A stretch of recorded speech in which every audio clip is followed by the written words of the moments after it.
Hi friends, welcome to Indu's Kitchen.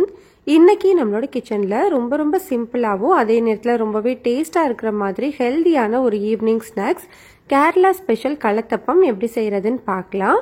குழந்தைகளுக்குலாம் ரொம்பவே பிடிக்கும், try பண்ணி பாருங்க. இதை செய்யறதுக்கு ஃபர்ஸ்ட் மெஷரிங் கப்ல 1 கப் அளவு பச்சரிசியை நல்லா கழுவிட்டு ஒரு 4 மணி நேரம் ஊற வச்சு எடுத்துக்கலாம். இப்போ நம்ம ஊற வச்சு எடுத்திருக்கிற அரிசியை மட்டும் மிக்ஸி ஜார்ல மாத்திக்கோங்க, தண்ணி எல்லாமே வடிச்சிருங்க. இப்போ இது கூட சேர்க்கறதுக்காக 1/4 கப் அளவு வடிச்ச சாதம் சேர்த்துக்கிறேன். அதே 1/4 கப் அளவு துருவின தேங்காவும் சேர்த்துக்கோங்க. இப்போ இது கூட 1/2 டீஸ்பூன் அளவு சீரகம், ஒரு ஏலக்காய் சேர்த்துட்டு இதுல கொஞ்சமா தண்ணி சேர்த்து நல்ல ஸ்மூத்தான பேஸ்டா அரைச்சு எடுத்துக்கணும். பாருங்க, இந்த அளவுக்கு நல்ல ஸ்மூத்தா இருக்கணும். இது தனியா இருக்கட்டும். அடுத்தது ஒரு பாத்திரத்துல மெஷரிங் கப்ல 1 கப் அளவு துருவின வெல்லம் இல்ல பொடிச்ச வெல்லம் சேர்த்துக்கலாம். கூடவே 1/2 கப் அளவு தண்ணி சேர்த்து இந்த வெல்லத்தை நல்லா கரைச்சி எடுத்துக்கலாம். பாகுபதம்லாம் எதுவுமே கிடையாது, வெல்லம் நல்லா கரைஞ்சா மட்டுமே போதும். இப்ப பாருங்க, வெல்லம் நல்லா கரைஞ்சிருச்சு. இந்த வெல்ல கரைசலை நம்ம ரெடி பண்ணி வச்சிருக்கிறோம் இல்லையா மாவு, அதை ஒரு பவுல்ல மாத்தி வச்சிருக்கேன். இப்போ இந்த மாவுல நல்லா சூடா இருக்கும் போதே அந்த வெல்ல தண்ணியை சேர்த்துருங்க. ஆறிடக்கூடாது, நல்லா சூடா இருக்கும் போதே சேர்த்துடணும். சேர்த்துட்டு நல்லா ஈவனா மிக்ஸ் பண்ணி விட்டுக்கோங்க.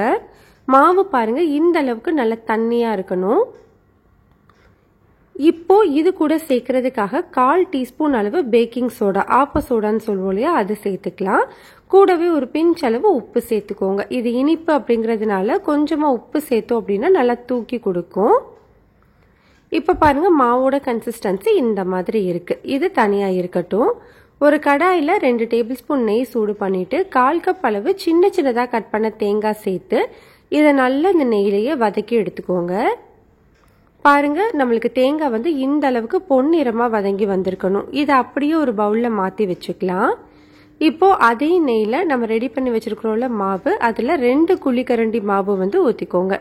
நீங்க இந்த மாதிரி கடாயிலையும் செஞ்சுக்கலாம், அப்படி இல்லைன்னா ஆப்பம் பேன் வச்சிருந்தீங்கன்னா அதுல கூட நீங்க ஊத்திக்கலாம்.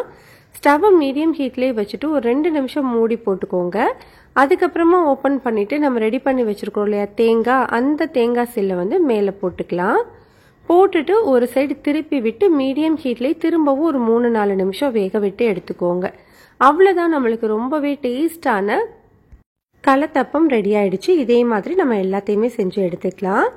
இது அவ்வளோ சூப்பராக இருக்கும். நீங்கள் பிரித்து பார்க்கும்போது பாருங்கள், லேயராக சாப்பிட்றதுக்கும் அவ்வளோ டேஸ்ட்டாக இருக்கும். கட்டாயம் ட்ரை பண்ணுங்கள்.